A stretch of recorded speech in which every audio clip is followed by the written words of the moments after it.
کسی بھی ملک کا تعلق کامیابی کا اس کی اکنامی اور اس کی گروتھ کے ساتھ ہوتا ہے. یہ اکنامی اور گروتھ کیسے ڈیولپ ہوتی ہے, کیسے بہتر ہوتی ہے, کیا اس کے طریقہ کار ہے, کیا اس کے پیریمیٹرز ہیں. آج ہم آپ کی ملاقات کرا رہے ہیں کورنگی ایسوسی ایشن آف ٹریڈ اینڈ انڈسٹری کے پریزیڈنٹ مسٹر جوہر علی صاحب سے, اور ہم ان سے کچھ انسائٹ لیں گے اور جانیں گے کہ کیسے پاکستان کے اندر اکنامی کو متاثر ہوئی اور اب کیسے ہم پاکستان میں آنے والے وقت کے اندر اکنامی کو دیکھتے ہیں اور ہماری ڈیولپمنٹ پہ کیسے کام ہو سکتا ہے. آئیے ملاقات کراتے ہیں جوہر علی صاحب کے ساتھ.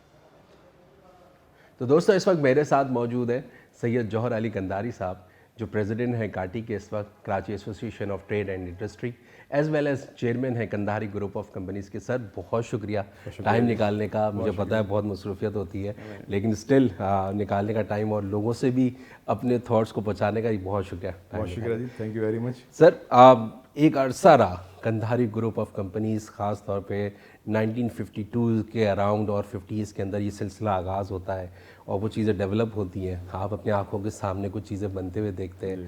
تو سر جوہر صاحب نے کندہاری گروپ آف کمپنیز کو کیسے بڑے ہوتے ہوئے دیکھا ہے, اور جوہر صاحب نے خود کیسے کیا سوچا تھا کہ ہم اس کا پارٹ بنیں گے اور اس کو اس طرح مشن کو کیری کریں گے؟ جی بالکل, سب سے پہلے بہت شکریہ جی, آپ نے موقع دیا اس پروگرام کا. کندہاری گروپ کا یہاں تک تعلق ہے, یہ 1952 کی ہماری اسٹیبلشمنٹ ہے. یہ بیسیکلی اس کاروبار کو اسٹیبلش میرے دادا نے کیا تھا. پھر بہت جلدی, کیونکہ میرے والد صاحب سب سے بڑے تھے بھائیوں میں, تو وہ میرے دادا کے ساتھ جوائنٹ ہو گئے. پھر ایک پوری فیملی سیٹ اپ چلا. ہمارا بیسیکلی جو کام تھا وہ ٹریڈنگ کا تھا, اور ہم اس زمانے میں جتنی بڑے بڑے کراچی کے آئلس کی کمپنیز تھیں اور جو شوگرس کی کمپنیز تھیں, حبیب شوگر ہو گئی اور جو کمپنی بھی, ان کے سول ڈسٹریبیوٹر تھے. اور ہمارا جو علاقہ تھا وہ موسٹلی ایسٹ کا علاقہ تھا, جس میں یہ لانڈی, کورنگی, شاہ فیصل, ملیر سے لے کے گھاروں تک کے. اور بہت بڑی اس ٹائم ہماری زمانے سیل ہوا کرتی تھی. اس زمانے میں نہ کوئی اے ٹی ایم ہوتا تھا, نہ کوئی اتنا چیک تھا, کیش پہ کام ہوتا تھا, سیکورٹی بہت اچھی تھی. تو سستے کے دور میں بھی لاکھوں روپے کے ٹرن اوور ہوتے تھے, کیونکہ لوگ پیسے ہی لے کے آتے تھے. تو ہمارا بیسیکلی فوڈ سیکٹر ہے, کام رہا, ہم رہی فوڈ سیکٹر. میرے والد صاحب نے لیٹ 60s ارلی 70s میں اپنے آپ کو ڈائیورٹ کیا ٹورڈ ٹریڈنگ ٹو انڈسٹری, اور پھر انہوں نے ایک فلاور مل انڈسٹری میں جا کے کام شروع کیا. پھر وہ اللہ نے کرم کیا کہ 1 سے 2 سے 3 فلاور مل بنتی گئی. پھر جو میرے اور چچا تھے وہ سب ساتھ جڑتے گئے. تو ہم نے میرے والد صاحب ان لوگوں میں سے ہیں, ہم کہہ سکتے ہیں کہ جنہوں نے کراچی میں فلاور ملز کے پائنر لوگوں میں سے جنہوں نے بنیاد ڈالی. تو وہ بڑا ان کا ہارڈ ورک تھا, بڑی ڈیڈیکیشنس تھی کہ ایک آدمی ٹریڈنگ سے اٹھ کے مطلب جو ایک آٹے کا ڈسٹریبیوٹر ہو اور وہ پھر مل کا مالک بن جائے, تو از اے لانگ جرنی.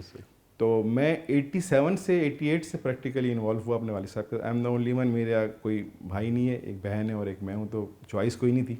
ایجوکیشن کے لیے پھر میرے والد صاحب بیسیکلی خود اتنے ہائیلی ایجوکیٹڈ نہیں تھے, لیکن انہوں نے مجھے ماشاء اللہ پڑھنے کے لیے باہر بھیجا. اس زمانے میں 86 میں جانا بڑا مشکل تھا, تو اور بھیجا بھی انہوں نے مجھے آکسفورڈ. تو میں نے ماشاء اللہ, میں آکسفورڈ گریجویٹ, میں وہاں سے پڑھ کے آیا. پڑھ کے آنے کے بعد پھر اور تو کوئی چوائس نہیں تھی, کاروبار ہی کرنا تھا. تو پھر میں بیسیکلی اپنی فلاور مل میں بیٹھ گیا. اللہ نے بہت عزت دی وہاں پہ اور بڑا کام کیا. پھر ایک آپ جب باہر سے آتے ہیں یورپ میں رہ کے اور وہاں کی چیزوں کو دیکھ کے آتے ہیں, تو پھر تھوڑا سا آپ اس کو امپلیمنٹ بھی کرتے ہیں. اور کیونکہ فل فلیش تھے, کوئی ایسا اس میں پارٹنرشپ یا اور ایشوز نہیں تھے, تو پاور اپنے ہاتھ میں تھی ہر چیز کی. تو اس وقت کے حساب سے جو اس کو ماڈرنائز کر سکے, جو اس میں تبدیلی لا سکے, وہ وقت کے ساتھ ساتھ لاتے رہے. اور اس سے پھر ایک اللہ نے بڑا سلسلہ بنایا. ایکچولی باقی چیز تو ورثے میں ملی, انڈسٹری ورثے میں ملی, کاروبار ورثے میں ملا, لیکن ایز اے جوہر میں نے جو تھا وہ تھوڑا امپورٹ ایکسپورٹ کا شوق تھا. تو اس زمانے میں اتنے ریسورسز نہیں تھے, نہ ای میل تھی, نہ واٹس ایپ تھا, نہ بلیک بیری تھی, نہ آئی فون تھا. تو جو ہوتا تھا وہ خط و کتابت سے ہوتا تھا, یا بہت سے وقت میکسیمم فیکس ہوتا تھا. تو ہمیں خود جانا پڑتا تھا یورپ جا کے, ہم پلانٹ اینڈ مشینری انسپیکٹ کرتے تھے, دیکھتے تھے, پھر لوڈنگ کے ٹائم پہ چلے جاتے تھے. بہت ٹریولنگ کی, دنیا گھومی اور بڑی مشینری امپورٹ کی, موسٹلی فلاور ملس کی, رائس مل کی, فیڈ مل کی.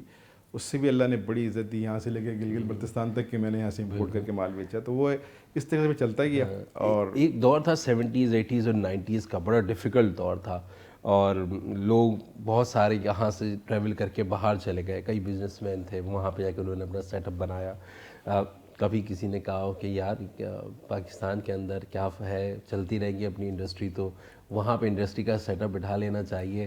آکسفورڈ بھی پہنچ گئے, وہاں پہ پڑھ بھی رہے اور چیزیں بھی پڑھ رہی ہیں. تو کبھی ایسا رجحان رہا؟ اس زمانے میں باہر رہنا, سیٹل ہونا یا کاروبار کرنا یا جاب کرنا بہت آسان تھا آج کے مقابلے میں, بہت ہی آسان تھا. بلکہ وہ ویلکمنگ کنٹریز تھے, آپ کو بلاتے تھے. لیکن اللہ کا شکر ہے کہ کبھی ایسی کوئی تھاٹ آئی نہیں. اس کی شاید ایک وجہ یہ بھی تھی کہ میرے پاس چوائس بھی نہیں تھی. I am the only one son, تو مجھے تو واپس آنا ہی تھا, اور جتنی اسٹرگل میرے بڑوں نے کی, میرے والد نے کی, تو میں سب چھوڑ کے تو وہاں رہ نہیں سکتا تھا. اور کچھ آئی تھنک کچھ ایسی جین بھی اس ٹائپ کی تھی کہ بریڈ ایسی تھی کہ نہیں یار جو ہے اپنا اس کو ہی کرنا ہے, تو آنے پر چوائس نہیں تھی. اور میں کسی فورس سے نہیں آیا, خوشی سے آ کے میں اپنے چیزوں میں لگا. تو بس پڑھنے گئے تھے, تو پڑھنے کا مقصد تھا, پڑھ کے آ کے اپنے کام میں لگ گئے اور انجوائے کیا اپنے کام کو, انڈسٹری چلائی ساتھ ساتھ. پھر میں نے آپ سے کہا کہ امپورٹ ایکسپورٹ کی طرف آ گئے, اور وہ ایک سلسلہ چلتا رہا. اور اب کیونکہ وہ اب کچھ پچھلے 2-4 سال سے اتنے ایسے حالات نہیں ہیں, امپورٹ کے ڈالر کے فلکچویشنس ہی ہیں, اور چیزیں اتنی اوپن ہو گئی ہیں, اتنا بزنس ہو گیا کہ اب آپ اس پرائیویسی سے کام کر نہیں سکتے. بالکل ہم صحیح نے بات اس کو تھوڑا سا اس سے ہٹ گئے, اس طرف نہیں جا رہے, اور تھوڑا سا ڈائیورٹ کیا اپنے آپ کو, کیونکہ میرے ماشاء اللہ بیٹے ہیں 3, وہ بھی سب فورن گریجویٹ ہیں, سب باہر سے پڑھ کے آئے. اور جب ان کے آنے کے بعد پھر ہم نے تھوڑا سا اپنے آپ کو فوڈ سیکٹر سے ڈائیورٹ کیا ٹورڈس ریئل اسٹیٹ کی طرف. اور پچھلے 10-12 سال سے ہم نے فوڈ سیکٹر کے کام کو کم کر کے, ختم تو نہیں کہوں گا لیکن کم ضرور کر دیا. اب ہم ٹوٹلی آ گئے ہیں ریئل اسٹیٹ کے اندر ایز اے بلڈر. بڑے وہ بھی ہم نے بڑے چھوٹے لیول سے شروع کیا, ایسے نہیں کہ کچھ جاتی بڑی جمپ ماری, بڑے چھوٹے 200-250 گز کے اس سے ہم نے بنانا شروع کیا. اور کرتے کرتے الحمدللہ ابھی 3-4 پروجیکٹ ہمارے چل رہے ہیں. ایک ہم نے ابھی 3 پروجیکٹ ہمارے کراچی میں ہیں, ایک ہمارا ٹھٹا میں ہے, ابھی لاہور میں بھی ہم نے ریسنٹلی نیا پروجیکٹ لانچ کیا تھا. وہ ایک اب کیونکہ بچے آ گئے ہیں اور ان کا بھی شوق اس کام میں زیادہ تھا, آئی تھنک وہ مس فٹ تھے اس کام کے لیے جو ہمارا پرانا کام تھا, تو وہ بھی اس میں آ گئے. تو اب موسٹلی اب ہم فوڈ سیکٹر کے تو تھے, لیکن اب آج کی ڈیٹ میں آپ بات کریں گے تو ہم بیسیکلی بلڈر بڑے ہو گئے, بلڈر کے طور پہ کام کر رہے ہیں. اور اللہ تعالیٰ اس میں بھی چیزیں, وہ بڑا انٹرسٹنگ کام ہے. Every day you learn something new, ہر آنے والا ایک نئی چیز سکھا کے جاتا ہے. اور پاکستان کے اندر بہت سارے ایسے فارنرز ہیں, خاص طور پہ جو پاکستان میں رہتے تھے اور پاکستانی اوورسیز چلے گئے, وہ بہت سارے جو اپرچونیٹی دیکھتے ہیں انویسٹمنٹ کی کہ کہاں پہ ہمیں انویسٹمنٹ ہو سکتی ہے. تو آئی تھنک ریئل اسٹیٹ تو ایک بہت اچھا رسپانس پاکستان کے اندر آتا ہے. دیکھیں میرا بڑا فرم بلیو, میں نے دنیا گھومی ہے, میں شاید دنیا کے 5-7 ملک ہوں گے جس میں نہیں گیا ہوں. میں تو یہاں سے لے کے جو نیوزی لینڈ سے آگے فیجی آئلینڈ تک کے بھی ہو کے آ گیا ہوں, اور بزنس کے لیے گیا ہوں, کوئی پلیجر ٹرپ نہیں کیا. میں آج بھی میرا بڑا فرم بلیف ہے کہ جتنی زبردست opportunities if you talking about business اس ملک میں ہے نا, وہ کہیں بھی نہیں. جتنا دیکھیں کاروبار کا مقصد تو پیسے کمانا ہی ہوتا ہے بنیادی طور پہ. آدمی الٹیمیٹ گول تو یہ ہوتا ہے نا کہ میں اس سے ایک میکسیمم ارن کر لوں. چاہے وہ آپ جاب میں ہو تو آپ کو اگر اچھی سیلری ہو یا اچھا پیکیج آئے گا, آپ موو کر لو گے, ادھر جا کے جوائن کر لو گے. کاروبار میں ہوتا ہے کہ یار میں میکسیمم پروفٹ لوں. الٹیمیٹ چاہتا یہ ہے بندہ کہ یار مجھے نفع ملے, پروفٹ ملے. جتنا اچھا پروفٹ اور جتنا اچھا کام اس ملک میں ہے, اور پوٹینشیل بہت ہے, ریسورسز بہت ہیں, انفارچونیٹلی مینیج نہیں کر پاتے, یا کچھ ہماری پالیسیز اتنی ویک ہیں, یا اس پہ امپلیمنٹیشن اس لیول کا نہیں ہے, کیونکہ پھر اس کے اوپر ایک نئی ڈبیٹ شروع ہو جاتی ہے کہ ایسا کیوں ہے. اگر اس کو تھوڑا سا کنٹرول کر کے چلا جائے نا, تو میں تو کہتا ہوں کہ باہر کے لوگ شاید ترستے ہوں گے کہ اگر ادھر چیزیں ٹھیک ہو جائیں تو ہم یہاں کے کام یہیں پہ آ جائیں. وہاں پہ اتنی آپشنس نہیں ہیں, وہ ایک بڑی کیلکولیٹڈ چیزیں ہیں, کیلکولیٹڈ اکانومی ہے. آپ کو دیکھیں, اور انگلینڈ کے اندر 0.5% بینک کا مارک اپ بنتا ہے, تو 10-20 ہزار گھر جو ہے نا وہ ختم ہو جاتے ہیں, ڈیفالٹ پہ چلے جاتے ہیں. 0.5% مارک اپ انم کا, سال کا, وہ برداشت نہیں کر سکتے. اور یہ وہ ملک ہے جس نے قرضہ 7% مارک اپ پہ لیا اور آج وہ 24% پہ بھی کھڑا ہے اور چلا رہا ہے, تو اتنی گنجائش کہاں ہوتی ہے. صحیح بات ہے. کئی کوئی انڈسٹریز کھڑی ہو گئی اسی بیس کے اوپر ہی, اور وہ چیز سلسلہ چلتا چلا گیا. اسکول کے اندر اور کالج اور یونیورسٹی کے اندر کہا جاتا ہے کہ عموماً جب آپ بزنس مائنڈ ہوتے ہیں تو بڑا آپ کو اسٹریٹ اسمارٹ ہونا پڑتا ہے. تو آپ کی اسکول اور یونیورسٹی اور کالج والی ٹائم کے اوپر لائف کیسی رہی؟ اسکول والی لائف بڑی سمپل رہی, کوئی اتنا زیادہ میں اس میں بہت I am a good student, لیکن بہت زیادہ کوئی سوشلی ایکٹیو نہیں تھا. کالج میں آنے کے بعد تھوڑا سا چینج ہوا, وہاں پہ پھر تھوڑا سا میں نے, وہ ہماری اس زمانے میں مختلف سوسائٹیز بنتی تھی کالج میں ہمارا, جیسا کہ میرا ایک سبجیکٹ جو ہے وہ سوشیولوجی بھی تھا, تو اس کی سوسائٹی بنی, تو میں اس کا جنرل سیکریٹری بن گیا, پھر کسی کا پریزیڈنٹ بن گیا, تھوڑا سا ایکٹیو رہے.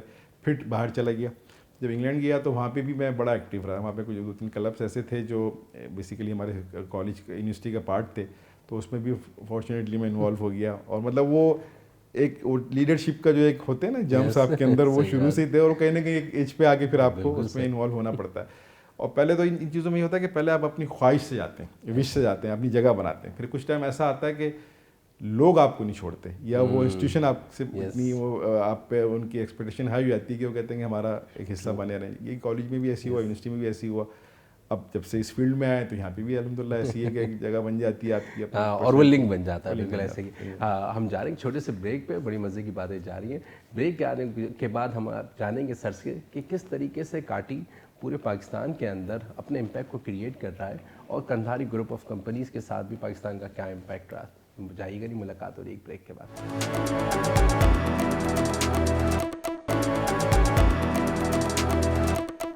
ویلکم بیک ٹو کامیابی کا سفر. میرے ساتھ موجود ہیں جوہر علی کندھاری صاحب. سر, جانے سے پہلے آپ نے ذکر کیا کہ کس طریقے سے آپ نے 52 ایئرس کا خاص 1952 سے لے کے اب تک کیسے کندھاری گروپ آف کمپنیز کام کرتی ہوئی آئی ہے. سر, پاکستان میں پچھلے 5 6 8 سالوں کے اندر پوری دنیا کے اندر کرائسس آیا اور ہٹ کیا, پھر بیچ میں کووڈ بھی آ گیا.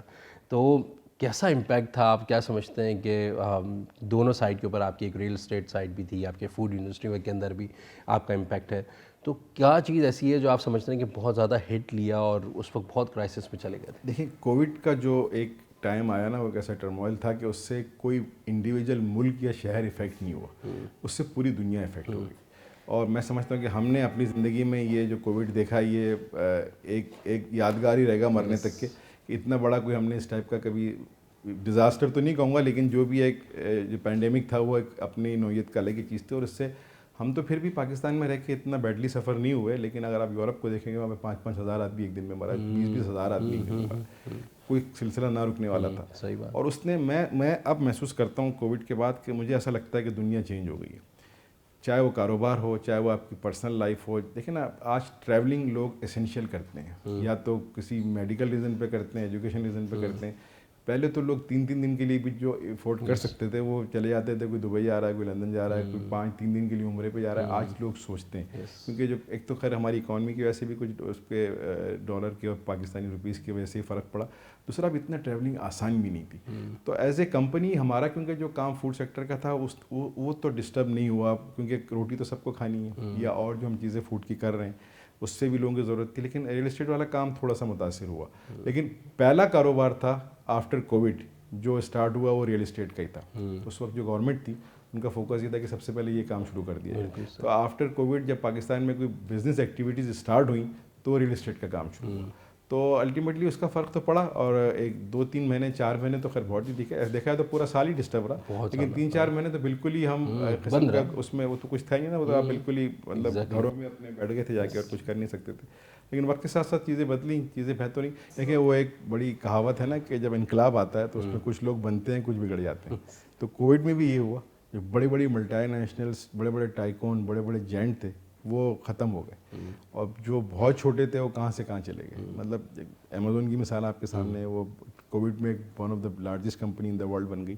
تو اس ٹائپ کی, کیونکہ اتنا وہ انپریڈکٹڈ تھا, اور وہ ہر آدمی کے لیے, چاہے وہ پاکستان میں ہو یا امریکہ میں, یورپ کے لیے, اسے پتہ نہیں تھا کہ اس کو کیسے کنٹرول کرنا ہے. مطلب یہاں تو جب مرنے کے بعد بھی لوگوں کے ساتھ یہ ہوا کہ ان کو اس طریقے سے ٹریٹ کیا گیا, ان کے ڈیڈ باڈی کو, جیسے خدا نخواستہ کوئی کانگو وائرس سے مرتا ہے. کیونکہ اس وقت کے لوگ کہتے تھے کہ ہمیں پتہ ہی نہیں کیسے ٹریٹ کرنا ہے. بعد میں جب ریسرچ ہوئی تو معلوم چلا کہ نہیں, مرنے کے بعد تو کوئی ایشو نہیں ہے, نارمل باڈی, نارمل تدفین کریں. ورنہ کچھ تو ایسا بھی ہوا کہ لوگ اپنے مطلب ماں باپ کو, اپنے بچوں کو بھی دفنانے نہیں جا سکے, اور ان کو بالکل پتہ نہیں چلا کہاں جا کے دفنایا گیا. تو ایک خوف تھا, ایک فیئر تھا.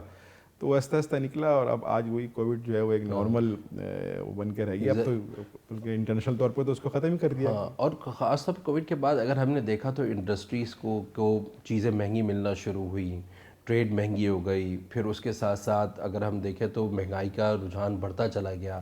تو کہیں سمجھتے ہیں کہ یہ رکے گا, یہ کسی جگہ پہ واپس ریورٹ کرے گا جو امپیکٹ کریٹ ہوا تھا کووڈ کے اندر یا کووڈ کے بعد, یا یہ پھر اور ابھی ایکسیڈ کرے گا؟ پاکستان کی بات کریں تو پاکستان کے اندر دنیا کی طرح جو ایک کووڈ کا اثر تھا یا کووڈ کے نقصانات تھے, وہ ٹائم تو از اوور.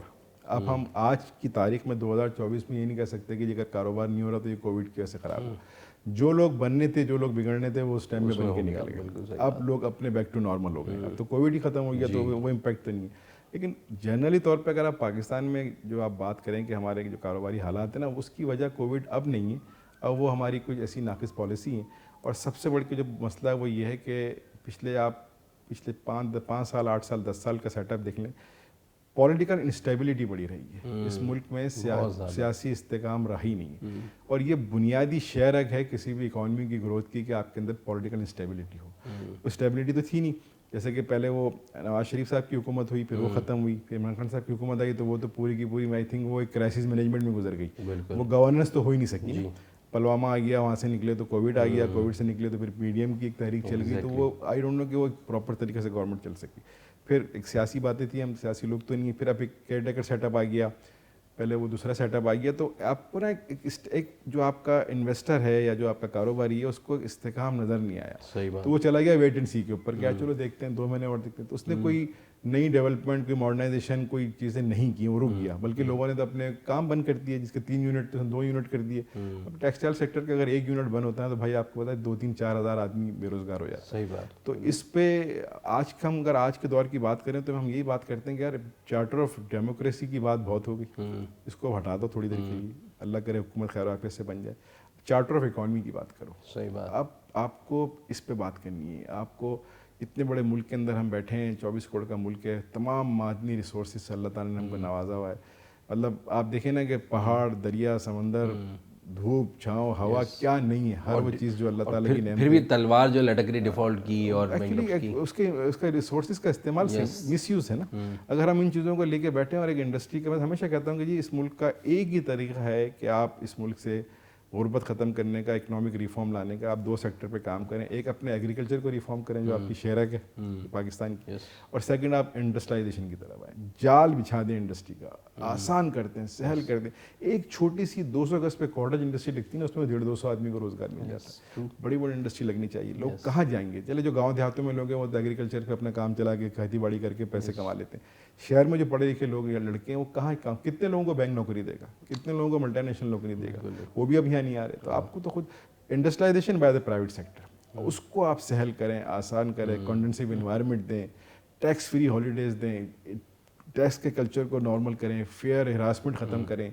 تو اور کام کے فاسٹ ٹریک پہ لے کے آئیں جو دنیا میں ہوتا ہے. یہاں تو مطلب چیزیں ایسی ہیں کہ جو یہ ریڈ ٹیپزم کے اندر آپ کے کام جو ایک کام ایک دن میں ہو سکتا ہے, 6-6 مہینے نہیں ہوتا. تو پھر کرپشن انوالو ہو جاتی ہے, پھر پیسے دے کے کرانا پڑتا ہے, تو نہیں ہوگا نا. آپ فورن انویسٹمنٹ کی ہم باتیں کرتے ہیں, یا تو ڈومیسٹک انویسٹمنٹ نہیں ہے, لوگ لوکل لوگ پیسے لگانے کے ٹرسٹ بریک ہو رہا ہے, سب سے بڑی بات اسٹیبلٹی نہیں ہے.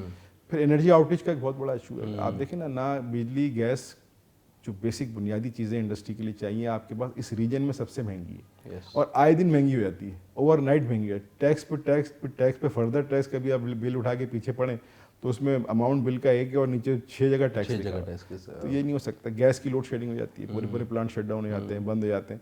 اور دوسری بات ایک تو ٹیرف بہت ہائی ہے, اور ایک ہے بھی نہیں, اویلیبلٹی بھی نہیں. تو آپ سوچیں نا کہ ایک آدمی اگر اربوں روپے کی انویسٹمنٹ کر کے کوئی چیز لگا رہا ہے, اس کو جو سورس آف اس کی انرجی ہے جس سے سیٹ اپ پورا چلنا ہے وہی نہیں ہے, یا وہ بہت مہنگا ہے, تو آپ وہ کوئی آدمی کیوں کرے گا. اور ٹیرف ہائی ہونے کے بعد بھی پھر بھی وہ چیز موصول نہیں ہو پاتی, مل نہیں پاتی ہے. تو ایک بڑا عجیب سا ایک چیلنج ہے.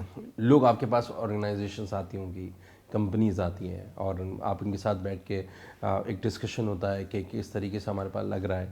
اگلے 20 سال کی اگر ہم بات کرتے ہیں تو کیسا لگتا ہے کہ کس طریقے سے موو کر سکتے ہیں. آپ نے 2 چیزوں کی بات کی. آپ نے کہا کہ بھئی ہمیں خاص طور پہ چارٹر آف اکنامی کے پوائنٹ آف ویو سے, چیزوں کے پوائنٹ آف ویو سے سوچنا پڑے گا کہ انڈسٹری کیسے. اچھی بات کی آپ نے, یہ میرا سبجیکٹ بھی ہے.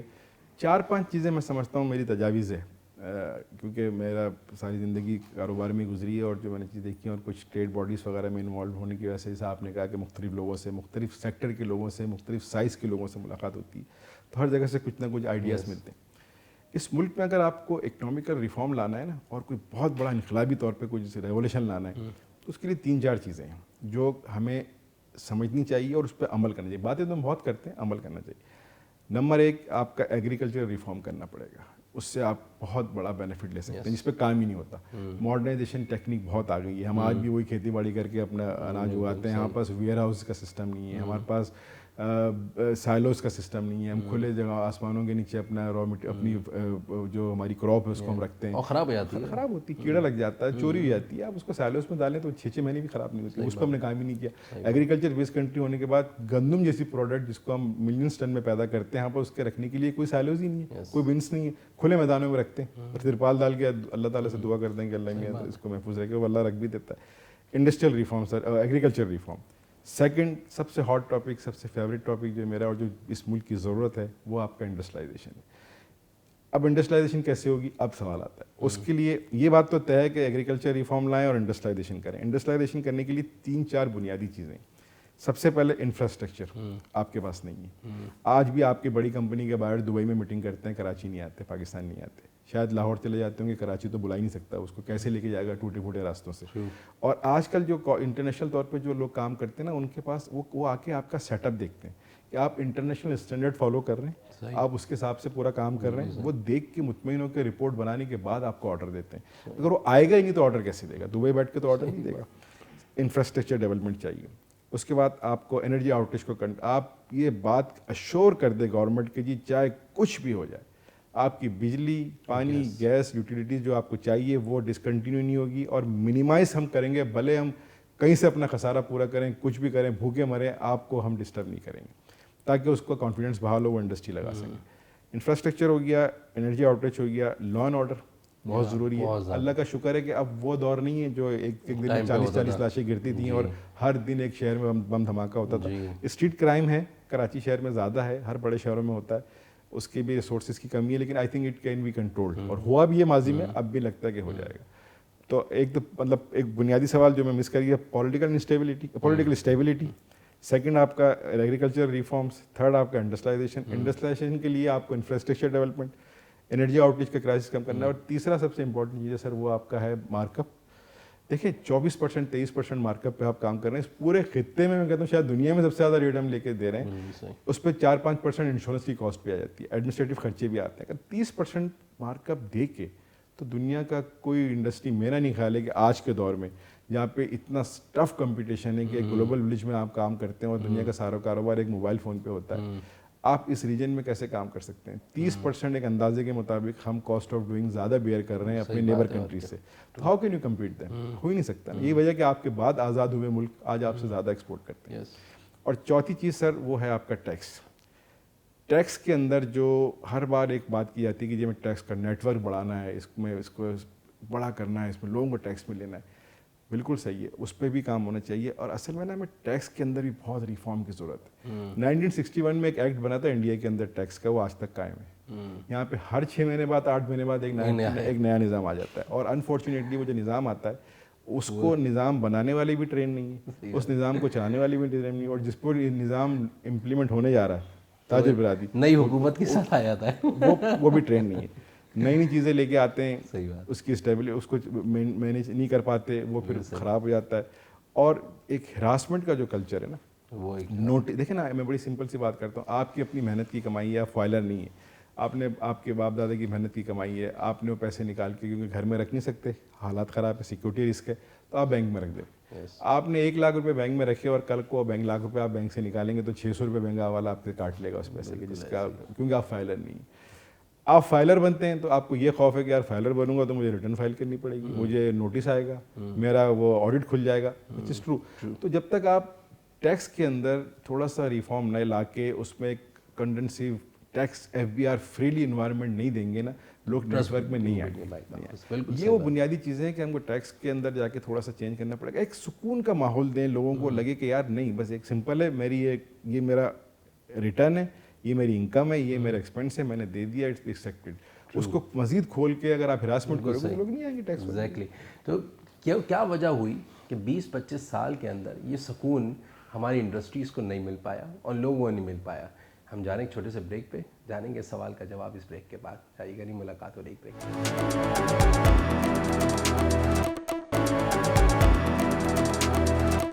ویلکم بیک ٹو کامیابی کا سفر. میرے ساتھ موجود ہے سید جوہر علی قنداری صاحب.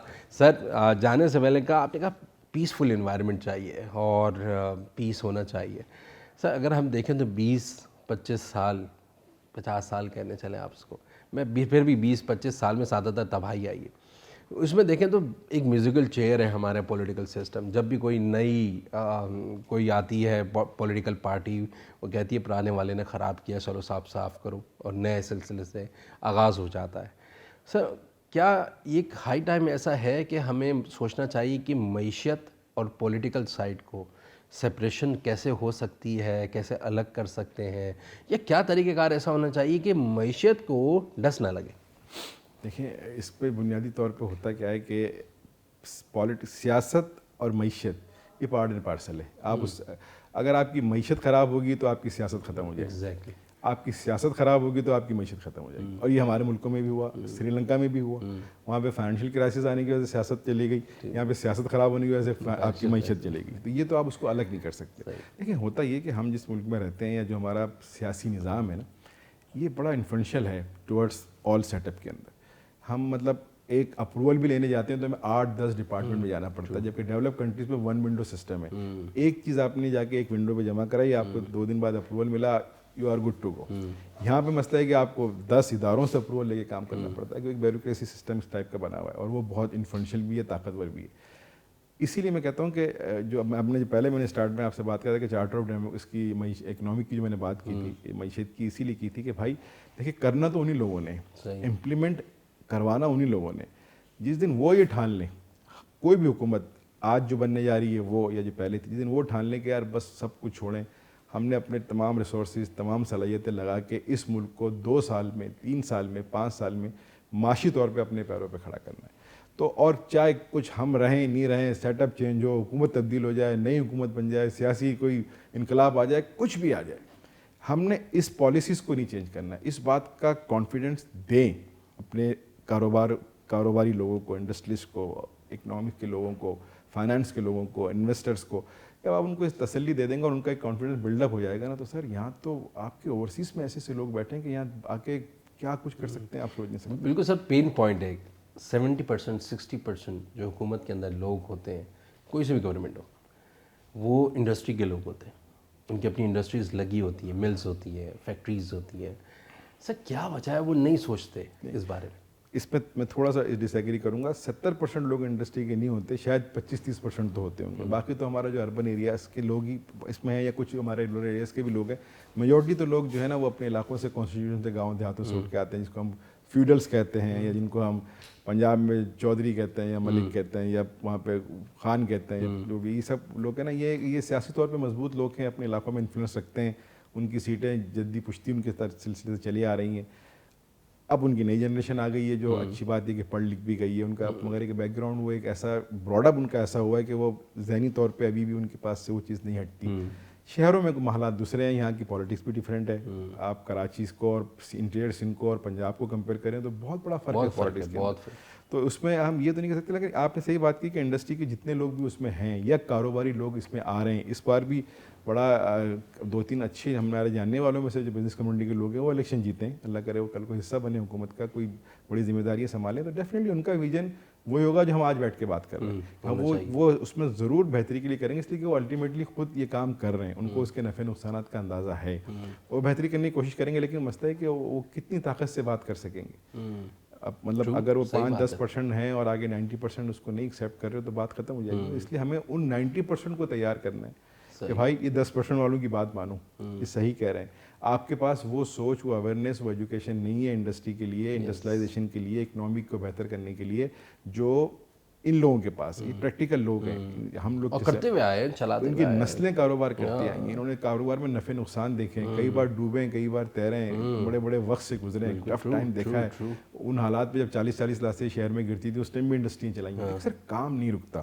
آپ کو بتاؤں کہ کٹی پہاڑی بڑا مشہور جب ہوا تھا, لوگ جاتے ہوئے ڈرتے تھے. صحیح بات. اس وقت بھی آپ صبح جا کے دیکھیں نا تو سریا سیمنٹ کے ٹرک روز جاتے تھے وہاں پہ. اس وقت بھی وہاں پہ کنسٹرکشن ہوتی تھی, گھر بنتے تھے, لوگ بستے تھے. رکتا کچھ بھی نہیں, سب چلتا ہے, سب رکا بھی, کچھ چیز رکی نہیں ہے.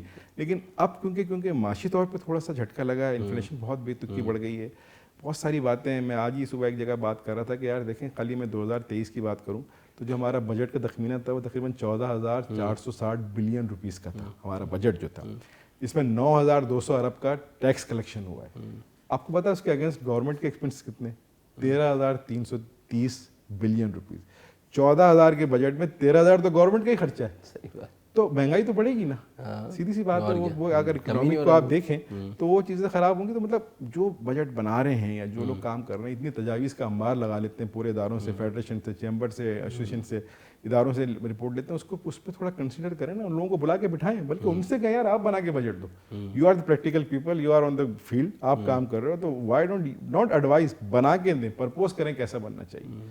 کیونکہ وہ ان کے پرپوز پہ اگر بجٹ بن جائے گا تو پھر ظاہر سی بات ہے وہ چیزیں جو مرات ہیں وہ ختم ہو جائیں گی، کیونکہ وہ تو سیاسی لوگ نہیں ہیں نا، وہ تو ملک کی بات کریں، انڈسٹری کے لوگ. یہ پرابلم ہے کہ ہمیں rights people for the right job چننا ہوگا. بالکل صحیح.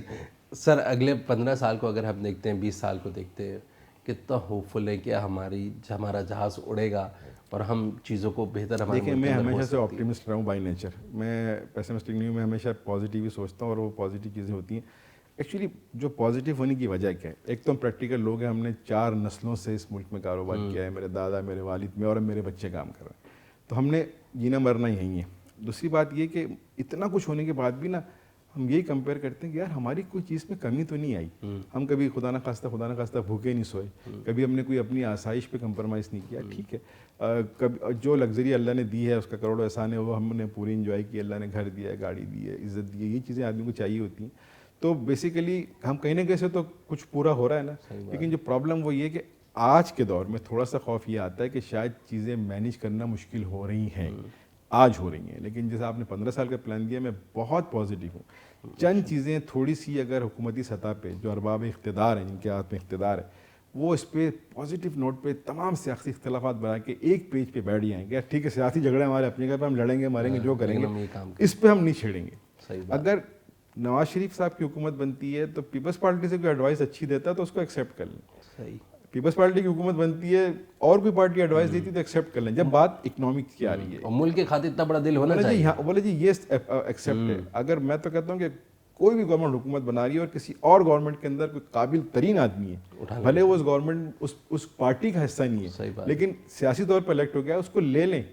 بولو بھائی تم کام کرو، سیاست ہم کرتے رہیں گے، سیاسی جھگڑے کرتے رہیں گے، وہ چلتے رہے گا، وہ بھی ایک آرٹ ہے نا، اس کے بغیر بھی سیاسی لوگ نہیں رہ سکتے. لیکن ان کاموں کے لیے تو کم سے کم اچھے لوگ سلیکٹ کر کے بٹھائیں. ہمارا تو ماضی میں ایسا بھی ہوا کہ ہمیں فائنانس منسٹر بھی امپورٹ کرنے پڑے، یہاں لوگ ہی نہیں تھے. صحیح بات، باہر سے لا کے آپ کی باہر سے آ کے کیا سمجھے گا آپ کے دکھ کو جو آپ کا یہاں کا آدمی سمجھ سکتے اور جو گراؤنڈ ریئلٹی ہے. بالکل. بہت شکریہ سر ٹائم نکالنے کا کامیابی کے سفر کے لیے. مجھے پتا ہے بہت مشکل سے نکلتا ہے وقت، لیکن بہت شکریہ. تھینک یو سو مچ. اگر امید آپ کے ساتھ جڑی ہوئی ہو تو ہر راستے میں آسان ہوتے چلے جاتے، اور امید کو کامیابی کے لیے طریقہ کاری کا جستجو کرتے رہے اور جو اپرچونیٹی آئے اس کو ہم اویل کرتے رہے تو آگے بڑھتے رہے. میرے خیال میں ہمارے ملک اتنا سپورٹ کرتا ہے، اتنی اپرچونیٹی دیتا ہے کہ ہمیں لازمی راستہ نکل آئے گا. ڈاکٹر محسن کو کامیابی کا سفر سے اجازت دیجیے گا. انشاءاللہ ملاقات ہوتی ہے کہ نئے شو میں اگلے ہفتے ایک نئے گیسٹ کے ساتھ. اللہ حافظ.